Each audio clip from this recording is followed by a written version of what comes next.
हरे कृष्ण हरे हरे राम राम राम हरे हरे। जय श्री कृष्ण चैतन्य प्रभु नित्यानंद श्री अद्वैत गदाधर श्रीवासादि गौर भक्त श्रील प्रभुपाद की जय। गुरु महाराज की जय। आचार्य हरिदास ठाकुर की जय। नाम प्रभु की जय। हरे कृष्ण माता दी। हरे कृष्णा। थैंक यू धन्यवाद माता अच्छी प्रिया। सेवा के लिए। यस माता जी, प्रेयर्स करेंगे। जी जी माता दी। नारायण नमस्कृतम नारायणं नमस्कृत्यं ओम नमो भगवते वासुदेवाय। ॐ ओम नमो भगवते वासुदेवाय। ओम भगवते वासुदेवाय। ओम नमो भगवते वासुदेवाय। वासुदेवाय। ओम नमो भगवते वासुदेवाय। ओम ओम नमो नमो भगवते भगवते वासुदेवाय। वासुदेवाय। नारायणं नमस्कृतं नारायणं नारायणं नमस्कृत्यं नमस्कृतं नरं चैव नरोत्तमं नरं नरं चैव चैव नरोत्तमं नरोत्तमं देवीं सरस्वतीं व्यासं देवीं देवीं सरस्वतीं सरस्वतीं व्यासं जयमुदीरयेत्। ततोऽयं जयमुदीरयेत्। नष्टप्रायेषु भद्रेषु नष्टप्रायेषु अभद्रेषु भद्रेषु नित्यं भागवत सेव्या नित्यं नित्यं भागवते भागवत सेव्या। सेवया। भगवते उत्तम श्लोके भगवते उत्तम उत्तम श्लोके श्लोके उत्तम श्लोके भक्तिर्भवति नैष्टिकीः। भक्तिर्भवति भक्तिर्भवति नैष्ठिकीः।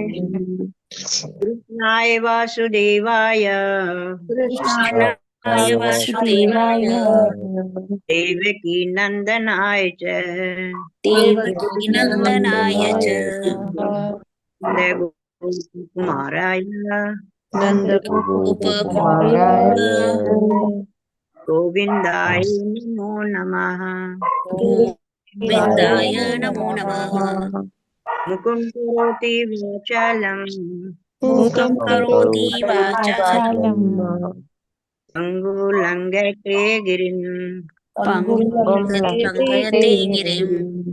यत्कृपातहं वन्दे यत्कृपातमहं वन्दे आनन्दमाधवम्। परमानन्दमाधवम्।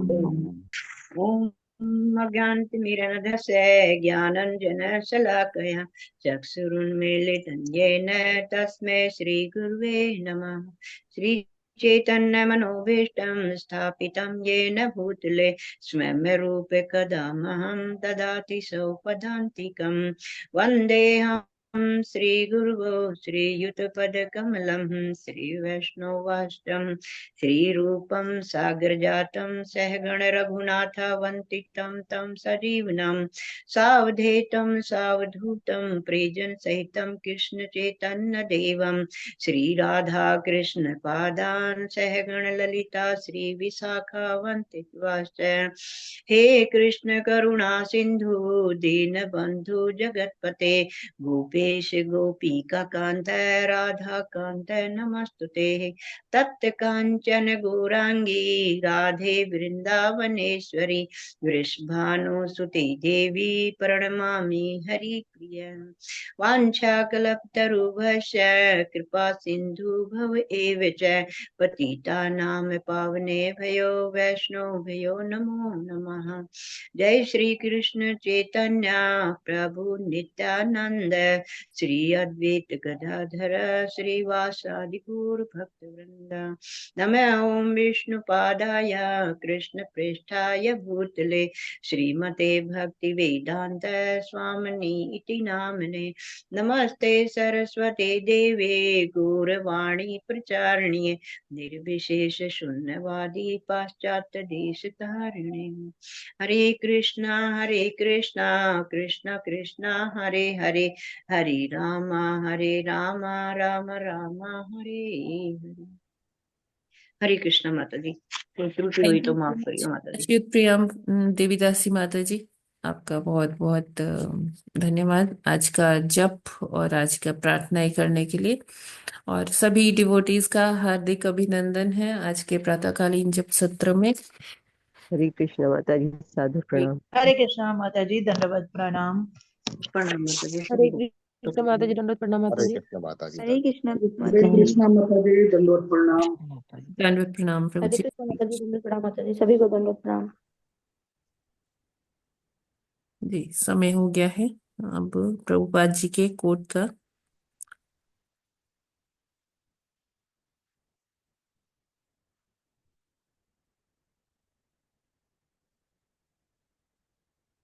स्क्रीन विजिबल है? जी माता जी। नहीं, अभी नहीं हो रही। प्रभुपाद जी कहते हैं, श्री कृष्ण अवतार लेकर हमें प्रस्ताव दे रहे हैं। यदि तुम सुंदर युवक युवतियों के संग में आनंद लेना चाहते हो तो मेरे पास आओ। मेरे धाम में वास्तविकता में ये सब है।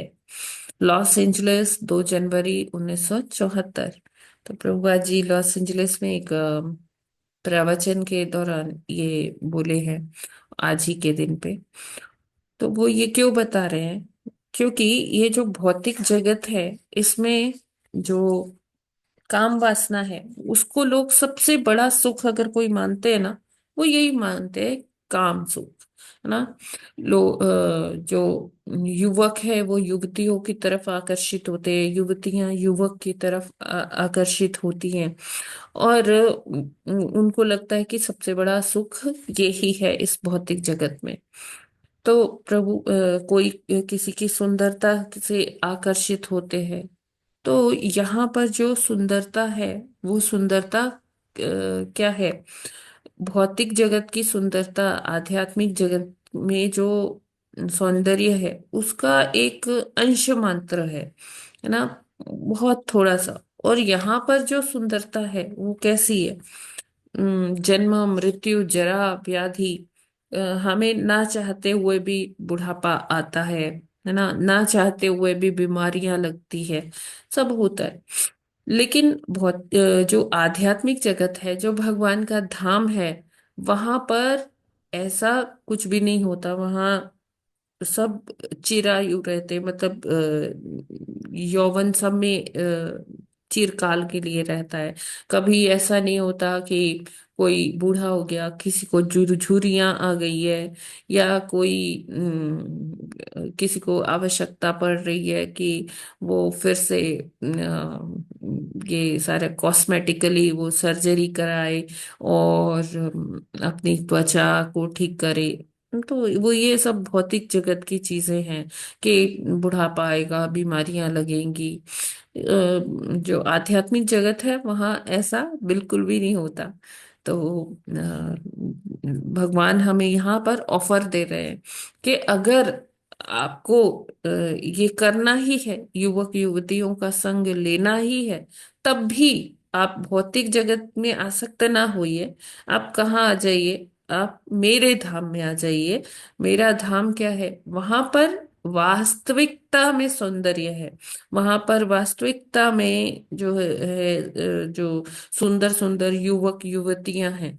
लेकिन वहां पर क्या है कि काम वासना नहीं है, कोई किसी की ओर आकर्षित नहीं होता। क्यों? सब सर्व आकर्षक जब वहां पर है, श्री कृष्ण जो कि सर्व आकर्षक है, उनका कृष्ण का जो पर्याय है, मतलब है कृष्ण शब्द का, उसका मतलब क्या है? सर्व आकर्षक। तो जब सर्व आकर्षक ही वहां पर है तो सबके आकर्षण के केंद्र कौन है? श्याम सुंदर जी हैं। और श्याम सुंदर के जो आकर्षण है, अगर वो एक बार उसमें कोई आ गया, उस आकर्षण में कोई फंस गया, तो फिर उसको संसार की कोई और चीज अपनी ओर आकर्षित नहीं कर सकती है। तो भगवान यही कहते हैं, भगवान यहाँ ये बता रहे हैं, हमें ऑफर दे रहे हैं कि सुंदर युवक युवतियां जो वास्तव में है वो मेरे धाम में है। अगर तुम इसका आनंद लेना चाहते हो, है ना, तब भी आप मेरे धाम में आओ। तो जो युवक हैं वो कौन है? कृष्ण के सखा है। और जो युवतियां हैं वो ज्यादातर कौन है? वो गोपियां हैं, है ना। तो भगवान इनके साथ धाम में लीलाएं करते हैं, और ये सारे जो है भगवान की लीलाओं में मग्न मगन रहते हैं। और इनको कोई ऐसा काम वासना ऐसा नहीं, इनको इस चीज का भान ही नहीं होता। उनको तो बस कृष्ण को कैसे प्रसन्न करना है, केवल यही भाव रहता है। और इसी भाव में ये सारे जो धामवासी है गोलोक वृंदावन के, तो वो उसी में आनंदित रहते हैं। हर वक्त एक आनंद का जो आनंद की बाढ़ आई रहती है गोलोक वृंदावन में, जिसमें भगवान और भक्त सभी अलग अलग भावों में, अलग अलग रसों में आनंद की अनुभूतियां करते हैं। विभिन्न लीलाएं चलती रहती है, नित्य लीला होती है भगवान के धाम में। और उसी उन्हीं लीलाओं में वो सभी भक्त मगन रहते हैं। तो यहाँ भौतिक जगत में ये सारे कल्मश हैं, है ना। काम, क्रोध, लोभ, मोह, मद मत्सर्य, ये सारी चीजें यहाँ भौतिक जगत में हैं। और ये छह दोष हैं, ये हमारे अंदर होते ही है इस जगत में। तो हमें क्या करना है? जैसे हम 5 से 6 जप किए अभी, है ना। और सारा दिन भी ऐसा नहीं होना चाहिए कि हाँ, एक टाइम फिक्स कर लिया कि 5 से 7 में हाँ भक्ति करूंगी, और उसके बाद अलग मेरा भौतिक रूप चालू हो जाएगा। तो ऐसा नहीं है। भक्त जो है वो हमेशा भगवान के ही भाव में रहता है, भगवान के सेवा भाव में रहता है। और जो पूरा दिन है वो किसी ना किसी तरह भगवान की सेवा में ही बिताता है। क्योंकि जो कृष्ण भावनामृत का मतलब ही यही है कि हम हमेशा कृष्ण भावना भावित रहें। और जो भी कार्य हम कर रहे हैं वो किसके निमित्त हो? वो श्री भगवान के निमित्त हो। और ऐसा जब हम करेंगे, चाहे हम जॉब करने जा रहे हैं, चाहे हम पढ़ाई करने जा रहे हैं, चाहे हम घर में रहकर घर संभाल रहे हैं, गृहिणियां जैसे हैं, तो चाहे हम कुछ भी कर रहे हैं, वो क्या है, सब भगवान के निमित्त अगर हो रहा है तो क्या होगा? तो उसमें वो आध्यात्मिक है, उसमें आनंद रहेगा। लेकिन वही चीज अगर हम अपने निमित्त करते हैं, है ना, कि मुझे भोग करना है, क्या मुझे आनंद लेना है, मेरे सुख के लिए ये सब है, तो फिर उसमें वो आनंद नहीं मिलता है। उसमें फिर हमें दुख ही होता है। क्योंकि कई बार होता है, चीजें होती है हमारे मन मुताबिक, कभी चीजें नहीं होती है, तो फिर हमें फ्रस्ट्रेशन भी आती है। तो भगवान यहाँ यही बताना चाह रहे हैं कि जो वास्तविकता में सुख है, वो आनंद है, वो कहाँ है? इस भौतिक जगत में नहीं है। भौतिक जगत में अभाव है, जबकि आध्यात्मिक जगत में वास्तविकता में सुख है, आनंद है। और सभी इस आनंद में डूबे रहते हैं, सभी भक्त, और भगवान की सेवा में आनंद पाते हैं। हरे कृष्णा। जगत गुरु श्रील प्रभुपाद की जय। ये जय।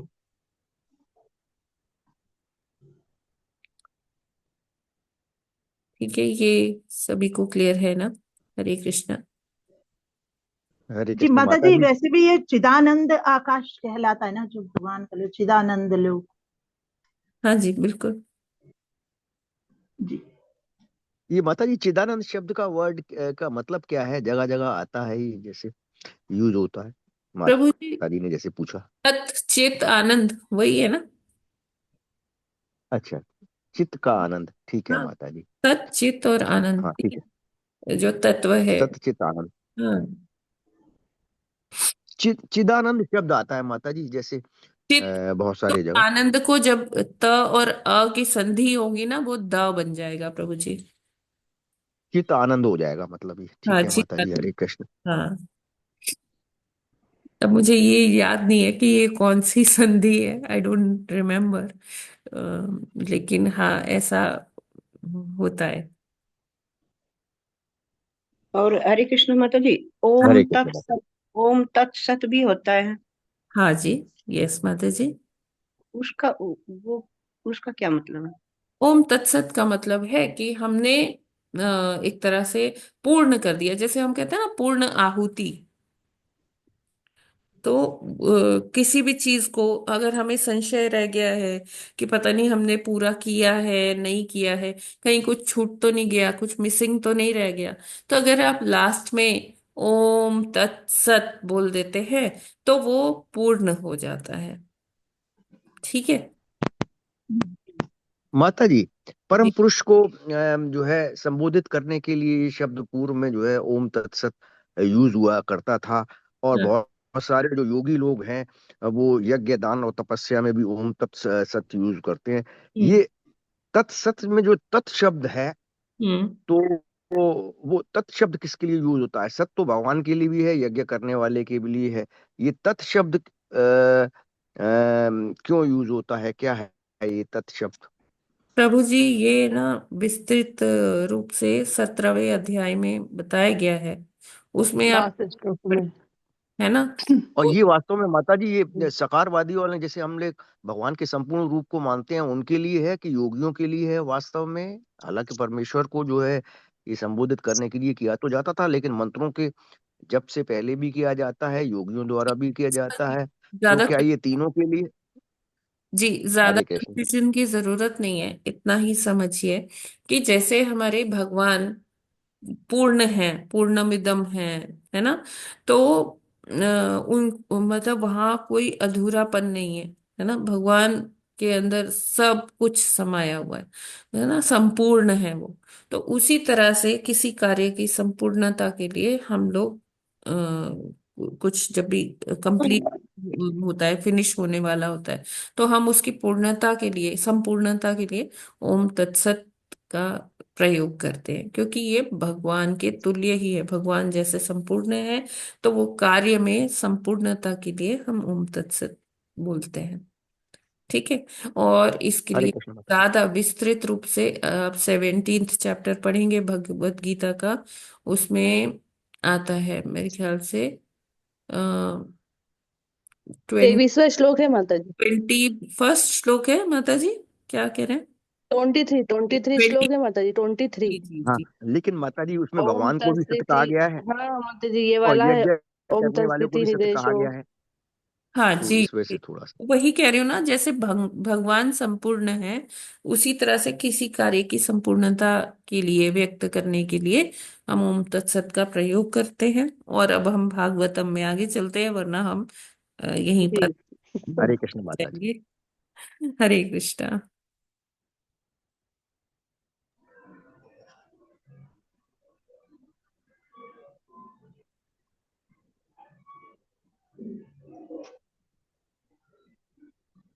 तो आज हमें करना है 5वां श्लोक। तो कोई जो भक्त रीडिंग करना चाहते हैं वो अपना हैंड रेज कर दीजिए।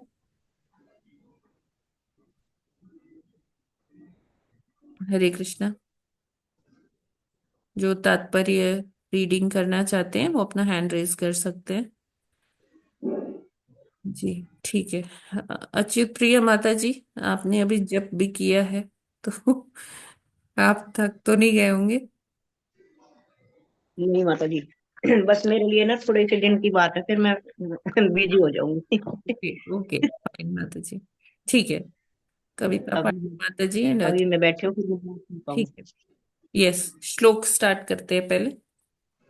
यस माता जी, आप पढ़ रहे हो? जी, 5वां श्लोक।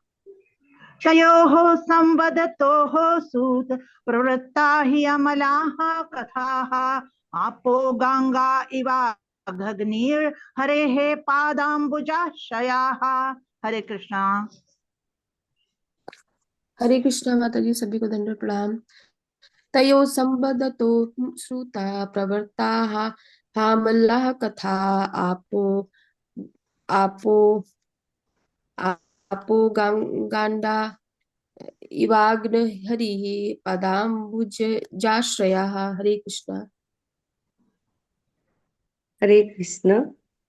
तयो सं तयो संवदतो सूत प्रवृत्ता यमला कथा आपो गंगा इवाग्निर्हरे पादाम्बुजाश्रयः। हे कृष्ण।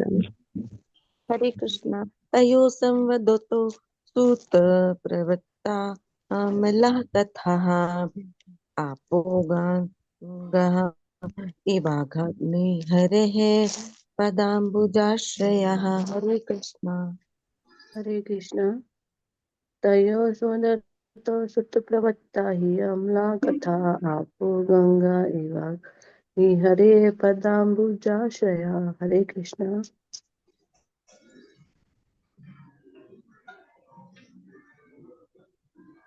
हरे कृष्णा। हरे शब्दार्थ अनुवाद। मैं बोल शब्दार्थ रही हूँ। अच्छी। हरे कृष्ण माता जी, एक बार मैं बोल रही हूँ। हाँ हाँ पढ़िए पढ़िए। ठीक है माता जी। तयो संवदतो सुतः पर्वतः अम्लः हमलः कथा आपो गंगाः इवाग्निः हरि हरे पाद पदाम्बुजा आश्रयः। हरे कृष्ण। हरे कृष्णा। तयो संवदतो सूत प्रवत्ता ह्यमला कथा आपो गंगा इवाघाग्नि हरिः पादाम्बुजाश्रयाः। हरे कृष्ण माता जी, दंडवत प्रणाम। सभी भक्तों को दंडवत प्रणाम। हरे कृष्ण।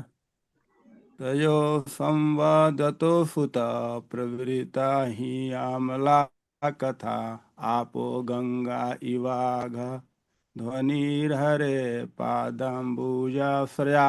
हरे कृष्ण। यस। अच्युत हरे प्रिया कृष्णा। पढ़ेंगे। अच्युत प्रिया माता जी पढ़ रहे हैं आप?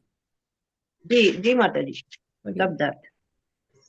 ततो जब ततो जब दोनों तो तात्पर्य श्रील प्रभुपाद जी के द्वारा। श्रील प्रभुपाद जी की जय। शब्दार्थ नहीं पढ़ने माते। पढ़ने हैं। अच्छा। पहले हम ततो प्रभु। हाँ, जब दोनों मैत्रेय तथा विदुर संवादतो वार्तालाप कर रहे थे, सुत हे सुत पर्वता निकली हुई ही निश्चय ही अमला निर्मल कथा आख्यान आप जल गंगा गंगा गंगा नदी का इव सदृश अघ धनी समस्त पापों का नाश करने वाला हरे भगवान के पाद अम्बुज चरणारविंद आश्रय आश्रित शरणागत। अनुवाद और तात्पर्य श्रील प्रभुपाद द्वारा। श्रील प्रभुपाद की जय। सोनक में विदुर विदुर तथा मैत्री के बीच होने वाले ही भगवान की निर्मल लीलाओं के अनेक को सुनना गंगा जल से में सभी पाप बंधन छूट जा सकते हैं। तात्पर्य। गंगा नदी का जल इसलिए शुद्ध है क्योंकि यह सीधे ही भगवान के पाद श्री से निकलता है। श्रीमद् भगवत गीता गंगा जल के ही समान उत्तम है क्योंकि यह भगवान के मुख से निकली है। यही बात भगवान की किसी लीला या उनके दिव्य कार्यकलाप से संबंधित प्रत्येक घटना के लिए सत्य है। भगवान परमेश्वर हैं, उनके पार्षद उनके परसुएदन या उनकी लीलाओं में कोई अंतर नहीं है। गंगा जल उनकी लीलाओं का वर्णन तथा उनके शब्द ये सभी एक ही परम पद की शरण ग्रहण करना समान रूप से उत्तम है। श्रील रूप गोस्वामी ने कहा है कि श्री कृष्ण से संबंधित कोई भी वस्तु दिव्य पद पर होती है। यदि हम अपने समस्त कार्यकलापों को का तालमेल भगवान से बैठा लें तो हम भौतिक पद पर नहीं वर्णन आत्मिक पद पर स्थित होते हैं। हरे कृष्णा। हरे Krishna. Thank you so much माता जी। तो यहाँ पर क्या बता रहे हैं कि देखिए वार्तालाप चल रहा है और जो शौनक हैं, शौनक आदि ऋषि हैं, वो सुत गोस्वामी से इसी विषय में पूछ रहे हैं क्योंकि विदुर और मैत्रेय मुनि बहुत ही श्रेष्ठ भक्त हैं और जो उनका संवाद है वो क्या है, बहुत ही ज्ञानवर्धक है ना। भगवान के भक्त हैं इतने बड़े, और जब वो संवाद करते हैं तो उसमें से बहुत सारी चीजें निकल कर आती हैं। तो शौनक आदि ऋषि सूत गोस्वामी से वही पूछ रहे हैं। शौनक ने विदुर तथा मैत्रेय के बीच होने वाले वार्तालाप के संबंध में प्रश्न किया कि भगवान की निर्मल लीलाओं के अनेक आख्यान रहे होंगे।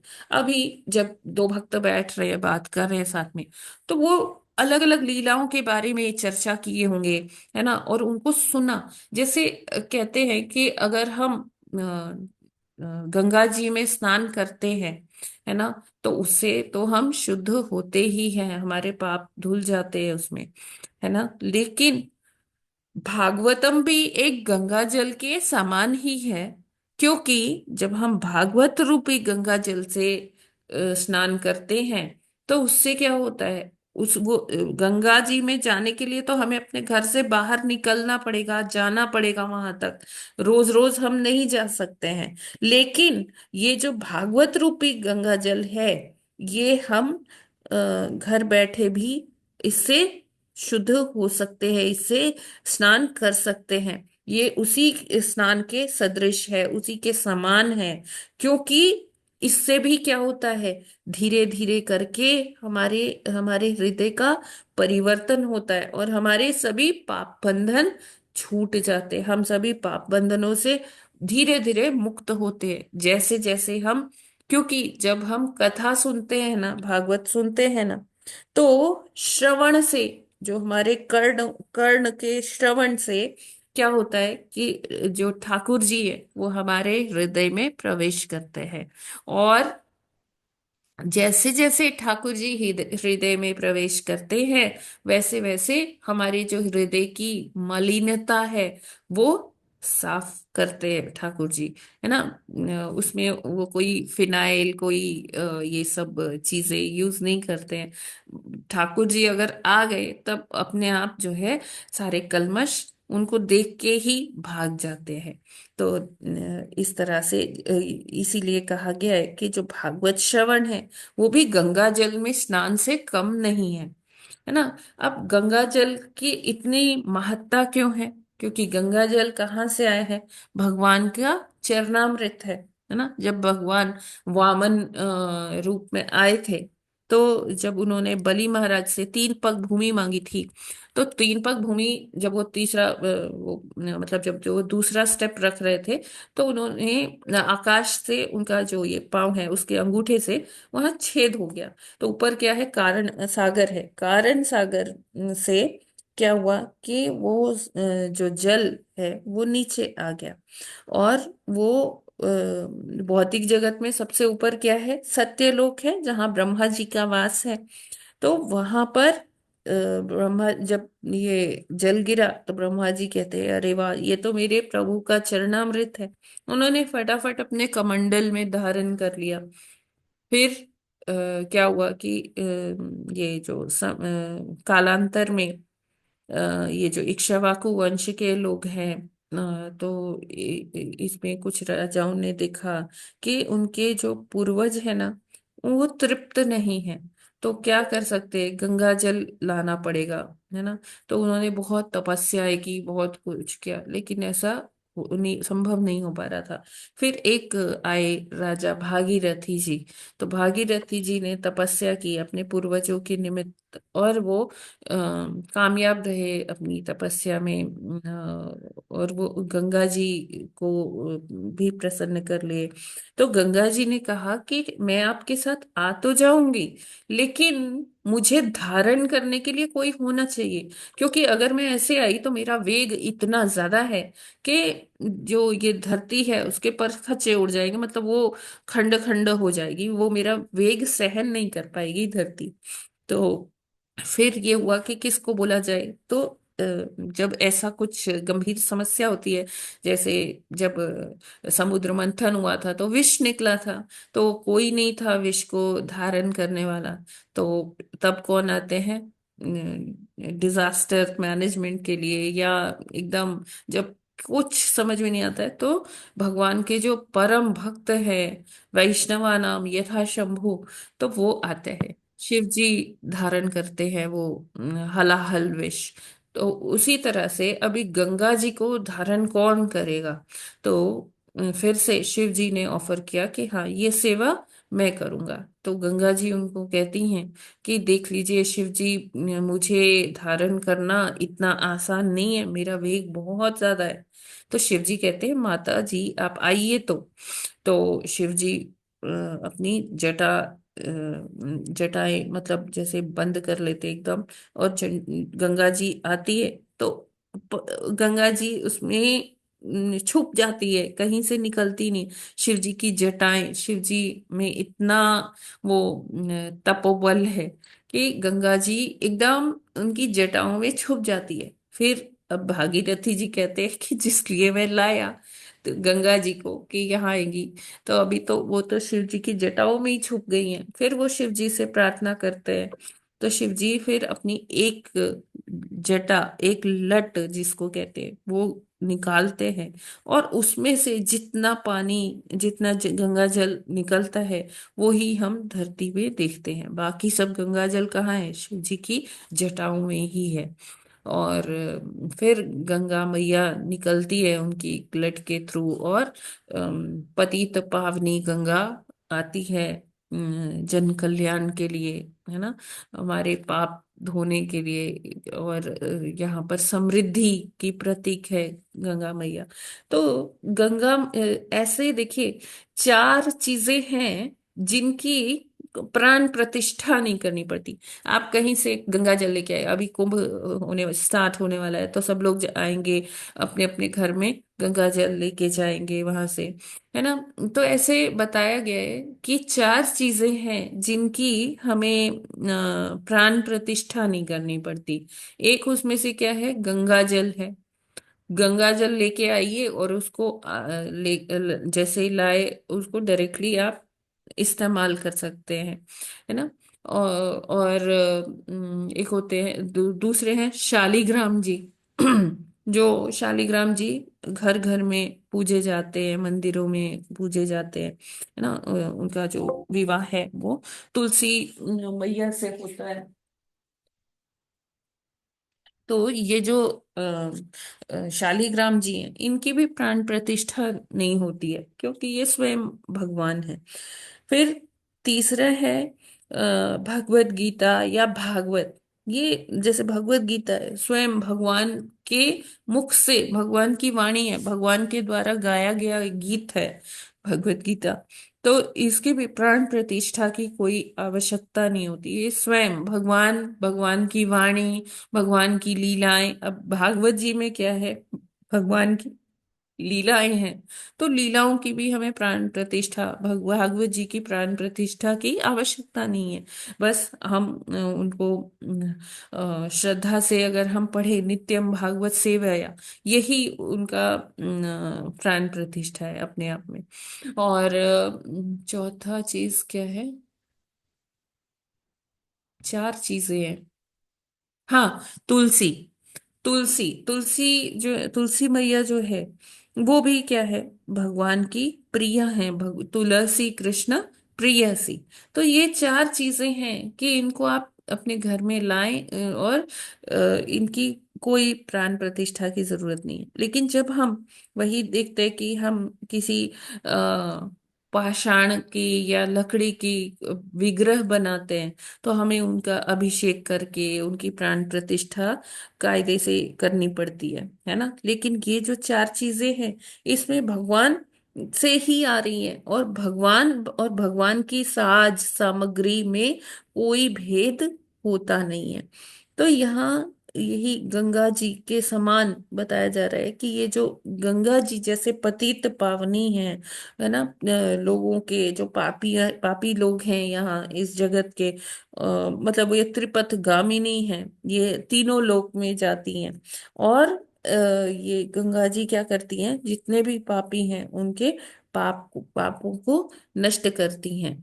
और जब जो साधु संत हैं, जो महान भक्त हैं भगवान के, जब गंगा जी में स्नान करने आते हैं, तो गंगा जी के अंदर जो लोग पाप धुल के चले जाते हैं अपने, तो गंगा जी फिर से पवित्र हो जाती हैं इन साधुओं के स्नान से।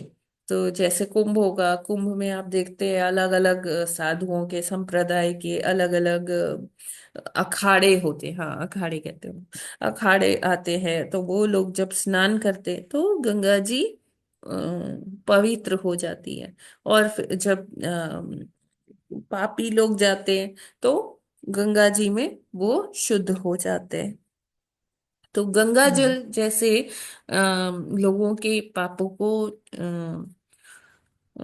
खत्म करता है, उनको मुक्त करता है, पाप मुक्त कर, धो डाल। इसी तरह से जो ये भागवतम है, भागवतम भी हमें जब जैसे जैसे हम भागवत पढ़ते हैं धीरे धीरे धीरे धीरे, या भगवत गीता पढ़ते हैं, तो हमारे भी जो कल्मश हैं वो दूर हो जाते हैं। ठीक है ना। जैसे इसमें क्या है कि श्रवण का बताया गया है कि जैसे वो मूवी में डायलॉग है ना कि ये हाथ मुझे दे दे ठाकुर, तो यहाँ है ये कान मुझे दे दे ठाकुर। तो ठाकुर जी हमसे कह रहे हैं कि अपने कान मुझे दे दो। तो अगर हम कान उनको दे देंगे, अपने कर्णों के माध्यम से हम श्रवण करेंगे लीलाएं ठाकुर जी की, भगवान जी की, तो ये कर्णों के माध्यम से ही सारा जो सफाई होती है ना हमारी, जो मलिनता है, जो कल्मश भरे हुए हमारे अंदर जन्म जन्मांतर से, जो ये काम क्रोध लोभ मोह मद मत्सर्य हमारे हृदय में एकदम बैठा हुआ है कब्जा करके, तो वो धीरे धीरे साफ उसकी साफ सफाई होने लगती है, बिना किसी डिटर्जेंट के, बिना किसी फिनाइल के, है ना। वो ये क्या है, बड़ा नैसर्गिक तरीका है, बहुत ही नेचुरल वे है जिसमें ये क्लेंजिंग होती है। हरे कृष्णा। इसमें किसी का कोई प्रश्न है क्या? हरे कृष्ण माता माता जी जी। श्रवण के माध्यम से जो है भगवान प्रवेश करते हैं, नेचुरल है कि इतने समय से हम लोग इस संस्था से भी श्रवण कर रहे हैं, तो भगवान जरूर हरि नाम के साथ प्रवेश करेंगे। तो हम्म माता जी, हम लोग जो साकार रूप के पूजने वाले हैं, वो तो कहीं केंद्रित वगैरह नहीं करते हैं कि नाक के सीध वगैरह में, लेकिन पहले जो है जब नई भक्ति आपके इसमें शुरू की थी, तो सामने तस्वीर या भगवान का विग्रह देखना पड़ता था, अब बिना उसके काम चल जाता। लेकिन हमारा फोकस कानों के ऊपर ही रहता है जी। कि हरे कृष्ण मंत्र पूरा सुनाई दे रहा है, नाक हम्म पर नहीं रहता है जैसा कि शास्त्रों में है। तो ये क्या सही है कि हर हर बार हरे कृष्ण हरे राम जब बोलते हैं तो कानों पे ध्यान देते हैं कि सब सही जाना चाहिए, ताकि कंसंट्रेशन भी ठीक हो और ऐसा ना हो कि कंसंट्रेशन पूरा ना हो। तो हम्म। इसमें कोई त्रुटि तो नहीं है? नहीं नहीं, बिल्कुल त्रुटि नहीं है। देखिए, नाक की बात वहां की गई है अष्टांग योग में, है ना, हाँ कि माता जी, हम लोगों जब, के लिए नहीं है, भक्ति हाँ, योग वालों के लिए नहीं। अष्टांग योग करे तो जो केंद्र हमें अपना जो ध्यान है भौहों के मध्य नाक से ऊपर, यानी कि आभा चक्र पर केंद्रित करना है। और दृष्टि हमारी कहाँ होनी चाहिए? नाक, जहाँ दोनों आंखों से हम नाक के एकदम जो सिरा है नाक का उसे देखें। तो इस तरह से ये जो योग विधि है ना, इस तरह से जब हम करेंगे तो हमारा जो मन है वो इधर उधर भटकता नहीं है। क्योंकि हम जब अपने नाक को ही देख रहे हैं तो इधर उधर जो डिस्ट्रैक्शंस हैं वो हमें कम दिखेगी, और इस तरह से हमारा के फोकस बनेगा। ठीक है ना। लेकिन जब अच्छा हम माता जी। भक्ति योग की बात करते हैं उसमें जैसे आपको सुलभ लग रहा है ना, बस आपने जो हाँ मुख माता से जी। बोला वो कानों से सुनना है। हरे कृष्ण कृष्ण कृष्ण हरे हरे, हरे राम राम राम हरे हरे। तो जो कुछ सुन रहे हैं वो क्या करना है? उसका श्रवण करना है। हाँ माता जी, अब यही करते हैं। अब भगवान की जैसे विग्रह नहीं भी होता है तब भी लगता है, क्योंकि जगह जगह आया है कि भगवान और भगवान के नाम एक ही है, एक ही बात है। तो हम्म। श्रवण से ही इसका करते हैं तो अब शायद अच्छा हो जाता है पहले से। हरे कृष्ण। बिल्कुल। तो जैसे जैसे हम डेली चैंटिंग करते जाते हैं तो हर दिन इम्प्रूवमेंट का स्कोप होता है और हमें करना भी चाहिए, और भगवान की कृपा से वो होता है इम्प्रूवमेंट। ठीक है, इसमें और कोई प्रश्न है क्या? हरे हरे कृष्ण माता जी।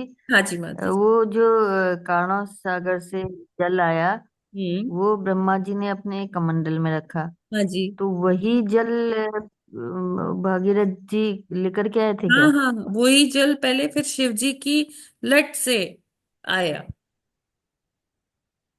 अच्छा, मतलब कमंडलू शिव से जी ने फिर वो धारण किया, वहां पे गए। ब्रह्मा जी ने नीचे डाल, ब्रह्मा जी सबसे ऊपर है तो ब्रह्मा जी ने नीचे किया वो जल, और फिर क्या होते, शिव जी उसको धारण करते अपने जटाओं में, जी। फिर और जटा से फिर नीचे आता है।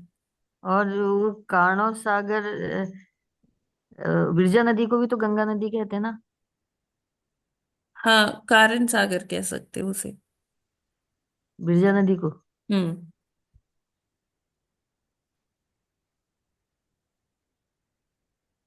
कारणों सागर विरजा नदी। हाँ हाँ जी जी। जी जी। यस। और कोई प्रश्न? हरे कृष्णा माता जी। जी। माता जी वो चार चीज, एक एक क्या है? एक तुलसी जी, एक गंगा जल, एक शालिग्राम, और एक क्या? भागवतम। भगवत गीता, भागवत, ये थैंक यू। चार चीज।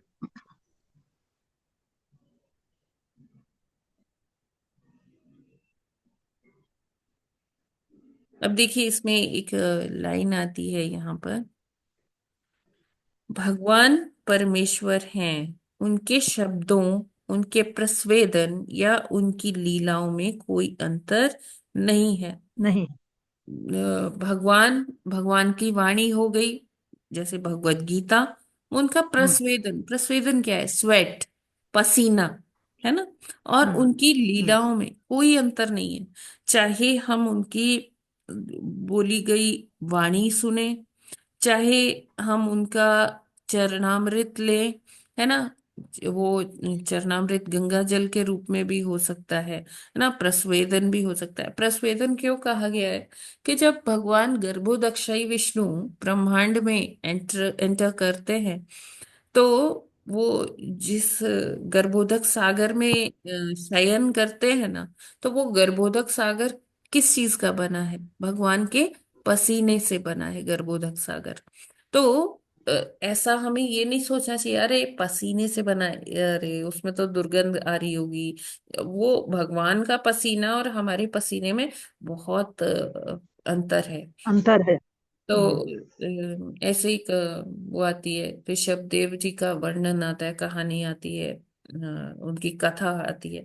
तो ऋषभ देव जी भगवान के ही अवतार हैं, है ना? तो उन लोग उनकी दिव्यता से मतलब क्या होता है कि जब ये जो ऐसे जो अवतार होते हैं भगवान के, तो इनकी दिव्यता ना छुपती नहीं है, तो लोग जान जाते हैं कि हाँ ये भगवान है, तो लोग ना बहुत दर्शनों के लिए आने लगते हैं। ऐसे ऋषभ देव के पास ना हमेशा भीड़ लगी रहती थी, कभी कोई आ रहा है, कभी कोई आ रहा है, कभी कोई आ रहा है दर्शन करने के लिए, और कभी कोई अपने प्रश्न लेके आ रहा है, अरे क्या होगा हमारा, मेरा बच्चा ऐसे है, ये स्वस्थ कब होगा, इसका नौकरी कब लगेगा, इसका शादी विवाह कब होगा।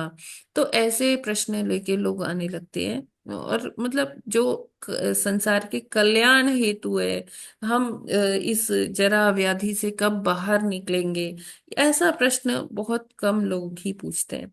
तो ऋषभ देव जी मतलब थोड़ा परेशान हो गए थे कि दिन भर लोग का आना जाना लगा रहता है, लगा रहता है। तो उन्होंने क्या किया, वो उन्होंने मतलब वो तो एक पेड़ के नीचे वन में ही रहा करते थे, तो उन्होंने वो जो मल त्याग करते थे, उन्होंने एक ये सोचा कि जब वो मल त्याग करते हैं वहीं पर पड़े रहेंगे, वही मल अपने बॉडी पर ही उन्होंने लगा लिया सब। तो उन्होंने कहा कि लोग जो है सोचेंगे कि ये पागल हो गया है, फिर मेरे पास नहीं आएंगे। लेकिन क्या था कि जब ऋषभ देव जी ने ऐसा किया तो उनके मल से भी बहुत सुगंध आ रही थी, बहुत दूर दूर तक, है ना। तो लोग उनकी दिव्यता से प्रभावित थे। मतलब ऐसे जो लोगों की दिव्यता है वो छुप नहीं पाती है, बेशक ही वो भौतिक जगत में आए, कहीं भी जाए, भगवान की जो दिव्यता है वो रहती है, वो हमेशा बरकरार रहती है। देखिए, जब कृष्ण बाल लीला में थे, अपने मित्रों के साथ खेला करते थे, या युवावस्था में थे, जब श्रीमती राधा रानी और अन्य गोपियों के साथ रहते थे, वो लीलाएं करते थे निकुंजों में, तो क्या होता था कि जो पेड़ पौधे हैं, लताएं पताएं हैं, फूल की टहनियां हैं, वो सब जहां जहां भगवान आते थे ना, वो सब झुक जाती थी। जैसे फल की टहनियां हैं, फूल की टहनियां हैं, कि भगवान कम से कम मेरा स्पर्श तो कर ले। जब भगवान अपने सखाओं के साथ हम्म। खेलते थे तो लुका छिपी खेलते थे। तो जब भगवान की टर्न आती थी ना सबको ढूंढने की, तो नहीं, जब भगवान की टर्न आती थी छुपने की, तो सारी जो लताएं पताएं थी ना वो वहां झुक झुक जाती थी। जहां झुकी हुई होती थी ना सब ये ब्रांचेस पेड़ों की, या जो ये लताएं थी, तो सब उनके मित्र समझ जाते थे कि कृष्ण यहीं छुपा होगा। नहीं तो छुपे में। तो कहते थे बहुत कि सुंदर। तुम क्यों झुक जाते हो, तुम ऐसे क्यों हो जाते हो, तो मेरे को सब ढूंढ लेते हैं। और जब भगवान ढूंढने चलते थे तो कुछ ऐसा नहीं होता था। तो हम्म। भगवान कहते थे कि मैं इसीलिए हार जाता हूँ क्योंकि ये सब ऐसे झुक जाते। क्यों झुकते हो भाई? तो वो फूल पत्तियां भी भगवान से बात करते हैं, टहनियां भी भगवान से बात करती हैं कि हम आपका स्पर्श करने के लिए स्पर्श करना कितने चाहते। कितने सैकड़ों हजारों साल से हम यहाँ खड़े हुए हैं। तो हमारे फूल आपके ही की सेवा के लिए, हमारे फल आपकी सेवा के लिए, जो हमारी टहनियां हैं हम उनसे आपको छाया देना चाहते हैं कि आप धूप में खेल के थक गए होंगे, तो आप यहाँ विश्राम करेंगे हमारी छाया में, तो हमें बहुत आनंद मिलेगा। तो भगवान की जो, चाहे आप लीलाएं का श्रवण करें, लीलाओं को अपने मन में हम्म। उसका मनन करें जो पढ़ा है, तो वो भगवान की सेवा के बराबर ही है ना। भगवान क्या है? परमेश्वर है, परम सत्य भगवान है। तो उनसे जुड़ी हुई हर एक चीज जो है वो परम है, दिव्य है। चाहे उनके मुख से निकले हुए शब्द हो, चाहे उनका पसीना क्यों ना हो, या उनकी लीलाएं क्यों ना हो। तो देखिए क्या होता है कि चरणामृत हम किसका लेते हैं? हर किसी का तो चरणामृत हम नहीं पी सकते ना। हाँ, उसे तो ग्रहण नहीं कर सकते। लेकिन भगवान का जो चरणामृत है, या जो हमारे गुरु महाराज है उनका चरणामृत है, या कोई जो वैष्णव हैं उच्च कोटि के, उनका जो चरणामृत है, वो ग्रहण करने योग्य होता है। क्यों? क्योंकि वो दिव्य होता है। ठीक है ना? ये क्लियर है सभी को? हरे कृष्णा। जी माता जी। जी जी। हरे कृष्ण। माता जी, यहाँ जो गुरु या वैष्णव के चरणामृत के लिए शब्द यूज किया गया है, तो उनकी भक्ति में जो जल रखते हैं वह चरणामृत है, कि उनके चरणों को धोकर जो जल निकलता है वह चरणामृत है गुरु और वैष्णवों प्रभु के जी लिए? देखिए, ठाकुर जी का रोज अभिषेक करते हैं, चाहे वो मंदिर हो या घरों में हो। तो वो अभिषेक जो करते हैं उनका गंगा जल से, दूध से, दही से, शहद से हो गया, घी हो गया, ये सारी चीजों से जो उनका अभिषेक होता है। कोई गन्ने के रस से करता है, कोई फलों के और रस से करता है। तो ये सारा चरणामृत में ही आता है। माता जी, वैष्णवों का चरणामृत वो क्या चरण के धोने का है वैष्णवी का, या? हाँ, जैसे मान लीजिए आपके यहाँ कोई वैष्णव आते हैं उच्च कोटि के, है ना, तो उनका जो है हमें सम्मान करना चाहिए। जैसे पहले होता था कि एक बड़ी सी थाली में उनको उनका पाँव का उनको प्रक्षालन करके उसको जैसे आपने कई वीडियोस भी देखे होंगे प्रभुपाद जी के हाँ हैं, माता जी। जिसमें उनके भक्त लोग उनका व्यास पूजा पर क्या करते हैं, अभिषेक करते हैं चरणों को गंगा जल से जल से और फिर दूध से उनका अभिषेक करते हैं। तो ये क्या है, ये चरणामृत है। यस प्रभु जी। हाँ हरे कृष्ण माता जी, ठीक है। यस, और कोई प्रश्न?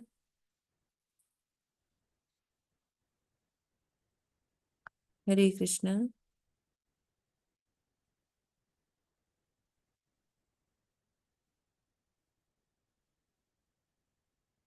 ठीक है, कोई प्रश्न नहीं है तो फिर यहीं पर विराम करते हैं आज का ये सत्र, क्योंकि अभी टाइम हो गया है और दूसरा श्लोक नहीं हो पाएगा।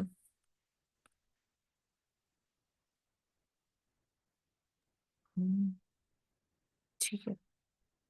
ग्रंथराज श्रीमद् भागवतम की जय। जगत गुरु जय। श्रील प्रभुपाद की जय। नामाचार्य जय हरि जय ठाकुर की जय।